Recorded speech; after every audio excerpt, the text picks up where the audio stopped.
সুপ্রিয় শিক্ষার্থী বন্ধুরা, আশা করি তোমরা সকলে ভালো আছো। টিবিসি মাস্টারি ইউটিউব চ্যানেলে তোমাদের সকলকে আবারও একবার স্বাগত জানাচ্ছি। তোমরা যারা নবম, দশম, একাদশ এবং দ্বাদশ শ্রেণীতে পড়াশোনা করছো, তো তোমাদের হাফ ইয়ারলি পরীক্ষা খুব সামনেই চলে আসছে। তো আশা করি তোমরা ভালোভাবে বাড়ি ঘরে বসে পড়াশোনা করছো। আমি চাইবো তোমাদের সব পরীক্ষাগুলি খুব ভালো হোক। তো আজকে যে বিষয়টি নিয়ে আলোচনা করব, তোমরা যারা দ্বাদশ শ্রেণীতে পড়াশোনা করছো, তো তোমরা অনুরোধ করেছো, অনেক দিন ধরে বলছো স্যার আমাদেরকে এই সাজেশনগুলি দিয়ে দিন।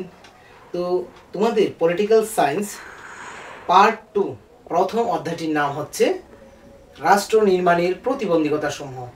এই অধ্যায়টি থেকে তোমাদের পরীক্ষার জন্য গুরুত্বপূর্ণ কিছু সাজেশন রূপে তোমাদের দিয়ে দেব। এগুলি খুব ভালো করে পড়বে তোমরা। তো এখান থেকে কিছু প্রশ্ন স্টার মার্কও দিয়ে রেখেছি।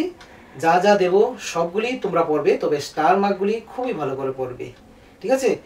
আমার এই আলোচনা শুরু করার আগে তোমরা এই চ্যানেলে যারা নতুন আছো, অবশ্যই চ্যানেলটিকে সাবস্ক্রাইব করে পাশে থাকবে এবং পাশে থাকা বেল আইকন প্রেস করে দেবে। যখন কোনো ভিডিও আপলোড করা হবে তখন তোমাদের কাছে নোটিফিকেশন চলে আসবে। তো চলো শুরু করি আজকের এই আলোচনা। শিক্ষার্থী বন্ধুরা, তোমাদের এই পার্ট 2 চ্যাপ্টার প্রথম অধ্যায়টি থেকে যে গুরুত্বপূর্ণ প্রশ্নগুলি তোমাদের শিখতে হবে, হাফ ইয়ারলি পরীক্ষার জন্য এই অধ্যায় থেকে কত নম্বর আসবে, কি কি মানের প্রশ্ন এই অধ্যায়টি থেকে থাকবে এবং সর্বমোট কত মানের থাকবে তোমাদেরকে জানতে হবে, এবং প্রি বোর্ড এবং বোর্ড ফাইনাল পরীক্ষাতে কত থাকবে সেটাও তোমাদেরকে জানতে হবে। তো আমি আগে বলে দিচ্ছি, হাফ ইয়ারলি পরীক্ষার জন্য তোমাদের এমসিকিউ থাকবে একটি, তারপরে এক কথা উত্তর থাকবে দুইটি, আর 4-এর মান থাকবে একটি। সর্বমোট 7 নম্বর থাকবে হাফ ইয়ারলি পরীক্ষার জন্য। এবং প্রি বোর্ড এবং বোর্ড ফাইনাল পরীক্ষার জন্য তোমাদের একটু চেঞ্জ থাকবে। তো সেটা কি, এমসিকিউ থাকবে একটি, তারপরে এক কথা উত্তর থাকবে একটি, 2-এর মান থাকবে একটি, সর্বমোট থাকবে 4 নম্বর। তো আশা করি আমার সুপ্রিয় শিক্ষার্থী বন্ধুরা বুঝতে পেরেছো। হাফ ইয়ারলি পরীক্ষার জন্য এই অধ্যায়টি থেকে থাকবে সর্বমোট 7 নম্বর এবং প্রি বোর্ড এবং বোর্ড ফাইনাল পরীক্ষার জন্য থাকবে সর্বমোট 4 নম্বর। প্রথম প্রশ্ন, রাজ্য পুনর্গঠন কমিশন বা ফজল আলী কমিশন কি? মোস্ট ইম্পর্টেন্ট এই প্রশ্নটি। তারপরে 2 নম্বর প্রশ্ন, রাজ্য পুনর্গঠন কমিশনের 2টি বা 4টি সুপারিশ লিখো। সেটা উচ্চ মাধ্যমিক ফাইনাল 2023-এ এসেছে, তার জন্য এটা খুবই গুরুত্বপূর্ণ প্রশ্নটা, ঠিক আছে? হাফ ইয়ারলি পরীক্ষাতে আসে তাহলে 4 নম্বরের জন্য আসবে, তাহলে 4টি সুপারিশ শিখতে হবে তোমাদেরকে। আর প্রি বোর্ড বা বোর্ড ফাইনাল পরীক্ষার জন্য থাকবে তো 2 নম্বর, তার জন্য সেখান থেকে 2টি সুপারিশ লিখতে হবে যদি পরীক্ষাতে আসে। তারপরে 3 নম্বর প্রশ্নটি হচ্ছে, রাজ্য পুনর্গঠন আইন বা কমিশনের 2টি বৈশিষ্ট্য লিখো। কাকে কেন লৌহমানব বলা হয়? মোস্ট ইম্পর্টেন্ট একটি প্রশ্ন। তারপরে 5 নম্বর প্রশ্নটি হচ্ছে, কিভাবে ত্রিপুরা স্বতন্ত্র রাজ্য হিসাবে আত্মপ্রকাশ করে, অথবা কিভাবে ত্রিপুরা ভারতের সঙ্গে অন্তর্ভুক্ত হয়? এই প্রশ্নটা খুবই গুরুত্বপূর্ণ। 6 নম্বর প্রশ্নটি হচ্ছে, জুনাগড় কিভাবে ভারতের অন্তর্ভুক্ত হয়? তারপরে দ্বিজাতি তত্ত্ব এর প্রবর্তককে। দ্বিজাতি তত্ত্ব বলতে কি বুঝো? দ্বিজাতি তত্ত্বের 2টি ফলাফল উল্লেখ করো। এটা আমি বোর্ড ফাইনাল বা প্রি বোর্ডের জন্য তৈরি করেছি, তার জন্য সবগুলি 2টি বলা হচ্ছে বা ছোট ছোট প্রশ্ন, কিন্তু তোমরা এগুলি থেকেই 4-এর জন্য শিখে ফেলবে।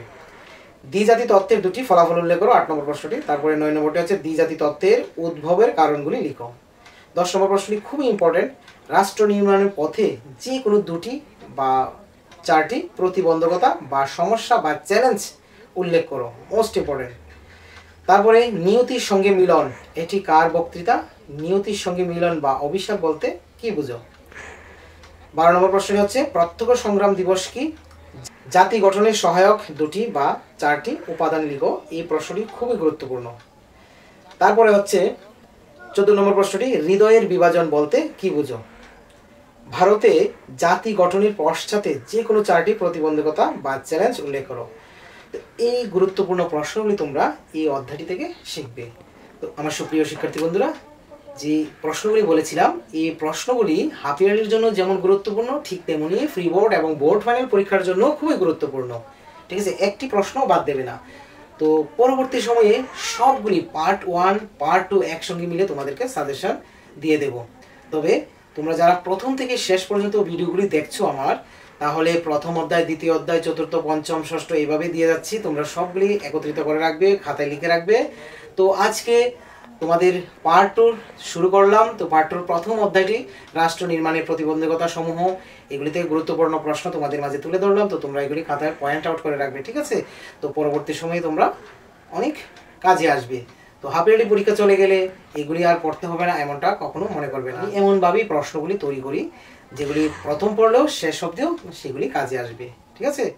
সেই রিকোয়েস্টের কথা রাখতে গিয়ে অনেক চেষ্টা করি তোমাদের জন্য কিছু দেওয়ার জন্য। তো যথেষ্ট যা পারছি তাই তোমাদের মাঝে তুলে ধরছি। তো তোমরা আমার পাশে থাকবে, সদা সর্বদা পাশে আছে বলেই আমি উৎসাহিত হয়।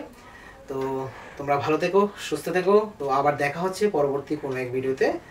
তো এই ভিডিওটি অবশ্যই তোমাদের সকল বন্ধুদের সঙ্গে শেয়ার করে দেবে।